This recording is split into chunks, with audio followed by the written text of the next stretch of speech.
How to enable or disable use wallpaper with SmartThings on Samsung Galaxy S26 Ultra. Let's start the video. First of all, go to App Library. Here click on Settings App.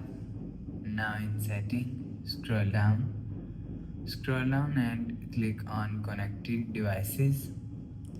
After click on Connected Devices, scroll down to End. You will see SmartThings is here. Click on SmartThings and click on Menu. After click on Menu, click on the Settings icon.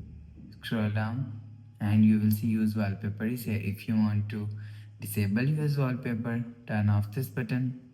After turn off this button, you will see Use Wallpaper is disabled. If you want to enable Use Wallpaper, turn on this button. After turn on this button, you will see Use Wallpaper is enabled. You will enable or disable Use Wallpapers from here. After the process, go back to home screen. So that's how you can enable or disable Use Wallpaper with SmartThings on Samsung Galaxy S26 Ultra. If you like the video, please subscribe. Thanks for watching.